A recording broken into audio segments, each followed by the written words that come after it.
नमस्कार प्यारे बच्चों, मैं विराम फिजिक्स की क्लास 11th में चैप्टर घर्षण स्टार्ट है, चल रहा है। इस चैप्टर में लेक्चर नंबर 1, लेक्चर नंबर 2 बहुत ही सरल भाषा में आपके सामने प्रस्तुत है, चैनल पर उपलब्ध है।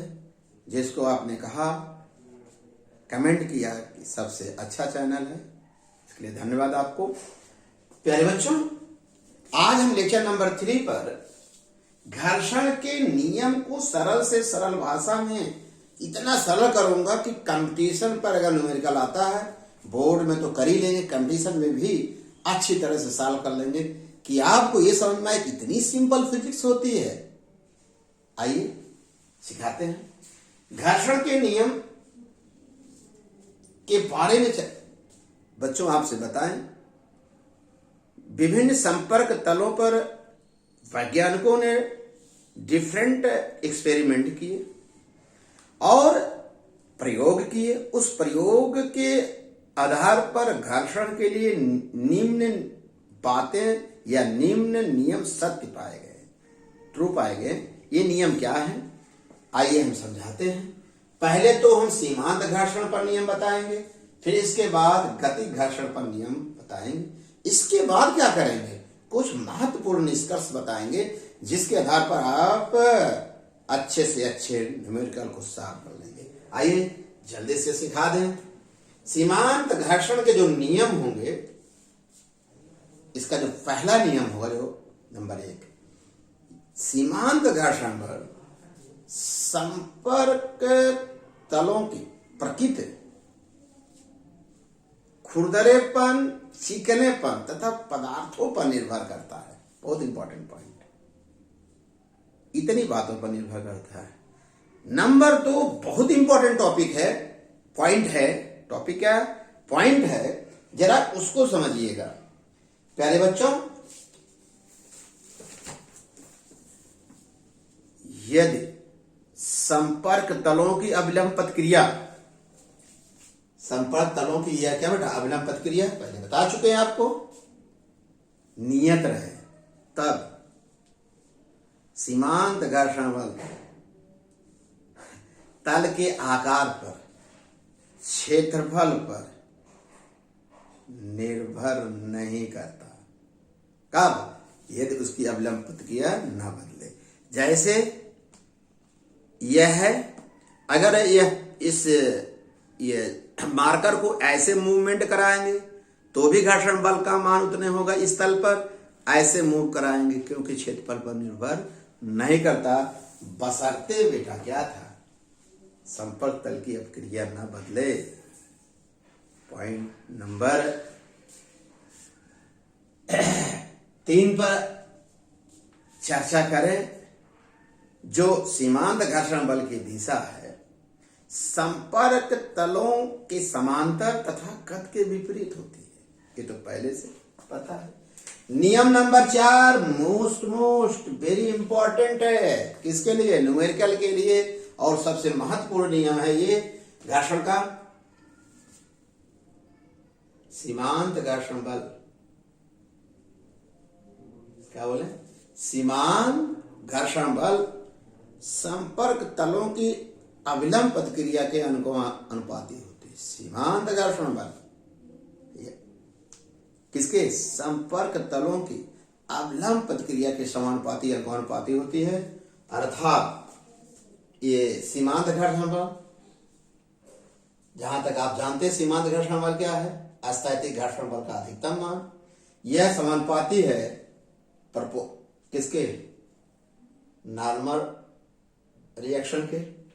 ये Fs बराबर mu s equal to R, mu s समानुपाती नियतांक है जिसे संपर्क सतहों के बीच अस्थैतिक, संपर्क तलों के बीच अस्थैतिक घर्षण गुणांक कहते हैं। कोफिशिएंट ऑफ स्टैटिक फ्रिक्शन कहते हैं बिटवीन टू कांटेक्ट सरफेस। अगर आपसे कोई पूछे जो अस्थैतिक घर्षण गुणांक, इसका मात्रा क्या है, घर्षण बल और अविलंब प्रतिक्रिया दोनों बल हैं, इसका भाग दे देंगे, आ जाएगा Fs बटा आर। बल का मात्रक दोनों कट जाएंगे, इसलिए इसका कोई मात्रक नहीं होगा। ये 4 महत्वपूर्ण नियम सत्य पाए गए सीमांत घर्षण बल के लिए। आइए गति घर्षण बल के क्या नियम, जरा इसको समझिएगा। वही नियम है जो सीमांत घर्षण में है, लेकिन गति घर्षण जो परिभाषा है, जब एक वस्तु की सतह तल दूसरी वस्तु की तल पर गति करती है, सरकती लुढ़कती, तो दोनों संपर्क तलों में जो घर्षण बल होता हो उसे गति घर्षण बल कहते हैं। इसके भी नियम क्या है, वही पहला,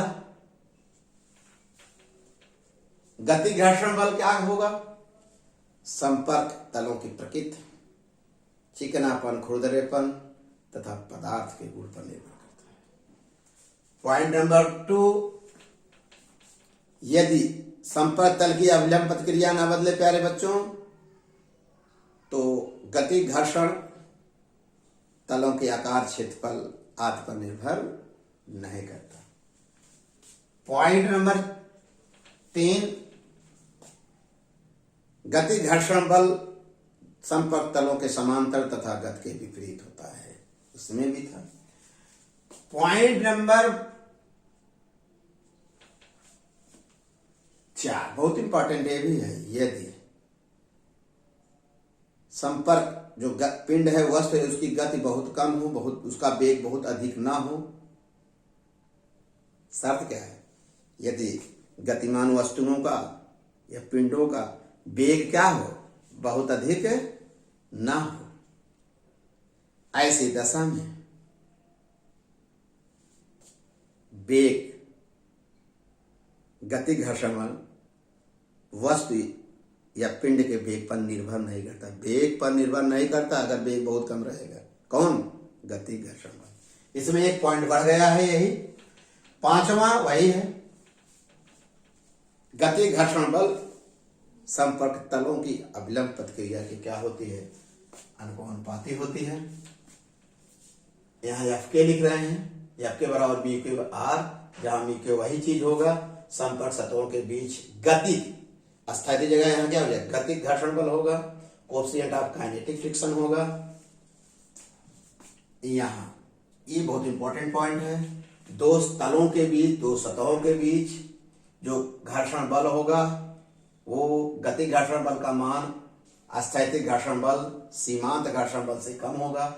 ऐसी परिस्थिति में, ऐसी स्थिति में घर्षण गति घर्षण गुणांक अस्थैतिक घर्षण गुणांक से कम होगा। प्यारे बच्चों, आपने गति घर्षण के नियम और सीमांत घर्षण के नियम अच्छी तरह सीखा, लेकिन प्यारे बच्चों एक विशेष स्थिति बता रहे हैं, इसके द्वारा घर्षण के लिए आपकी दिमाग की बत्ती जल जाएगी। अभी तक जो बताए हैं वो तो ठीक है, लेकिन जरा इसको समझिएगा, बहुत अच्छा लगेगा आपको, और आपके माइंड का प्रसार होगा किसके लिए, फ्रिक्शन के लिए। कैसे प्यारे बच्चों, जरा देखिएगा, ये हम 4 फिगर बनाए हैं। फिगर बनाते समय आप एक बात का ध्यान देना, ये जो पिंड बनाए हैं सबका आकार एक ही तरह होना चाहिए। मेरे बनाने में एक कमी ये रह गई है कि इनका शेप अलग अलग है पिंड का, लेकिन पिंड एक शेप का बनाइएगा। क्लियर हो गया। पहले स्थिति में जो ये इसको हम मेज मान लिए, क्या मान लिए बेटा, समझाने के लिए, स्थिर है, कोई स्थिर तल है, मेज मान लीजिए। आइए फिगर नंबर 1 में, फिगर नंबर 1 में यह जो पिंड है या गुटका या पिंड जो है विराम की अवस्था में, एकदम किसी प्रकार का बल नहीं लगा। ऐसी परिस्थिति में यह जो पिंड का जो समस्त भार है इसके सेंटर ऑफ ग्रेविटी गुरुत्व केंद्र पर काम करेगा, दिशा और ज्यादा नीचे की ओर, mg नीचे की तरफ होगी, तथा इस मेज द्वारा या स्थिर तल द्वारा जो आरोपित प्रतिक्रिया क्या होगी, P, देख रहे हैं, ऊपर की ओर होगी। क्योंकि यह पिंड विरामावस्था में और संतुलन में है, ऐसी दशा में जो ये मेज द्वारा आरोपित प्रतिक्रिया बल P है और ये क्या है, गुरुत्व केंद्र, इसके सेंटर ऑफ ग्रेविटी से जाएगा, कहां से जाएगा? कब? जब कोई बल ना हो और विरामा की अवस्था, पिंड पर किसी प्रकार का बल नहीं लगा है, ऐसी दशा में जो मेष द्वारा आरोपित प्रतिक्रिया बल है क्या हो गए, और गुरुत्व माने कौन बल कहेंगे इसको? पिंड का भार, दोनों की क्रिया रेखा एक दूसरे के विपरीत होगी। You are right. लेकिन बेटा फिगर नंबर 2 में जरा समझने का प्रयास करिएगा, बहुत अच्छा लगेगा आपको। इस बात को आप समझ जाएंगे तो घर्षण के लिए कोई न्यूमेरिकल आपके लिए बचेगा नहीं। कैसे? अब हम पिंड पर, इस फिगर नंबर 2 में पिंड पर एक बहुत ही छोटा बल लगा देते हैं, लेकिन इस दशा में पिंड गति नहीं कर रहा। ध्यान रखिएगा, बल तो लगा रहे हैं इस पिंड पर, जो ये गुटका है या गुटका या पिंड पर हम क्या लगा दिए? बल तो लगा दिए, लेकिन पिंड गति नहीं कर रहा है, स्थिर ही है। लेकिन अब जब बल लगा रहे हैं, यह जो प्रतिक्रिया बल है अब बाईं ओर कुछ झुक जाएगा। अरे बल लगा रहे हैं ना बेटा, गति भले नहीं कर रहा है, लेकिन अवलंब प्रतिक्रिया क्या हो जाएगी? अब झुक जाएगी। लेकिन इस पिंड का भार तो हमेशा सेंटर ऑफ ग्रेविटी पर काम करेगा। आप देख रहे हैं सेंटर ऑफ ग्रेविटी और मेष द्वारा आरोपित प्रतिक्रिया दोनों एक पॉइंट बने अलग अलग है, दोनों विस्थापित है। आइए अब क्या होगा? ये जो बल P है जो झुक गया है, संतुलन के लिए गत तो कर रहे हैं, संतुलन केस में ये दो घटकों में बढ़ जाएगा। एक घटक जो होगा P का एक घटक होगा, माने अब दो बल P पे कितने बल काम करेंगे? दो बल काम कर रहे हैं। एक घटक इसका होगा सतह के समांतर, एक होगा सतह के लंबवत। कितने घटक होंगे? एक जब इस पर बल लगाएं और स्थिर अवस्था में गति नहीं कर रहा है, लेकिन अब जो ये बल P था जो यहां सीधा लंबवत था, जब संतुलन था, विराम अवस्था, बल नहीं लगा था, विराम अवस्था, जो अब इस दशा में क्या हुआ? ऊर्ध्व से कुछ झुक जाए, अर्थात यह P जो है बाईं ओर कुछ झुक जाएगा। जब झुक जाएगा और गति भी नहीं कर रहा है, संतुलन केस में P पे दो बल काम करेंगे। एक बल क्या होगा? जो सतह के समांतर होगा, इसका एक घटक, इसका दो घटक बटेंगे, दो घटकों में इसका एक भाग क्या होगा? इस संपर्क तलों के समांतर होगा, जो घर्षण बल को प्रदान करेगा। इसका P का एक घटक किसके समांतर होगा? मेज और गुटके के बीच का जो संपर्क तल है उसके समांतर होगा, जो क्या करेगा बेटा? जल्दी बताओ। घर्षण बल, जिसे हम घर्षण बल कहेंगे। तथा इसका एक घटक जो संपर्क तल के लंबवत होगा, जिसे अवलंब प्रतिक्रिया करेंगे। और जो ये अवलंब प्रतिक्रिया किसके बराबर होगी? mg के क्या होगी? बराबर होगी, जो भार को संतुलित करेगा। ओके बेटा, इस दशा में प्यारे बच्चों एक चीज ध्यान रखिएगा, इस दशा में पिंड तो गति नहीं कर रहा है, जो अभी इसका जो अस्थैतिक माने सीमांत घर्षण बल म्यूएस आर जो होगा, ये घर्षण बल जो लग रहा है, यह सीमांत घर्षण बल म्यूएस से कम होगा। म्यूएस आर से क्या होगा? कम होगा। ये तो हुआ। देखिए तीसरी जो है, तीसरा फिगर है, इसको जरा समझिएगा, बहुत अच्छा लगेगा आपको, जल्दी से सीख लीजिए प्यारे बच्चों। तीसरा जो होगा ये जल्दी से सीखिए।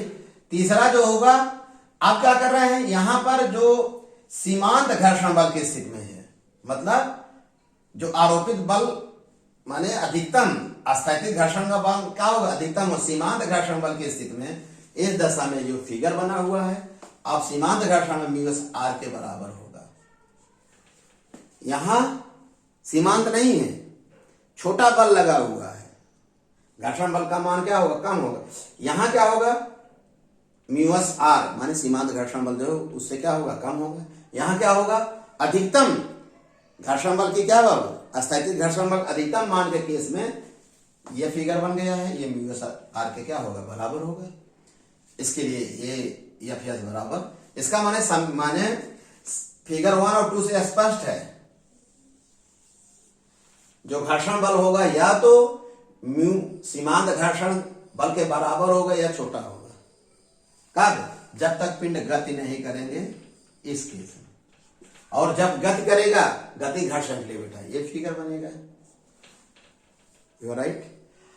अगर एक चीज और आपको हम बता दें, ये अविलंब प्रतिक्रिया हुई जो भार से मेंटेन होती है, इसका एक घटक ये जो घर्षण बल दे रहा है, इन दोनों का अगर हम परिणामी निकालें, जानते क्या होता है? इनके बीच, दोनों के बीच कोण कितने अंश हो गए? 90 डिग्री।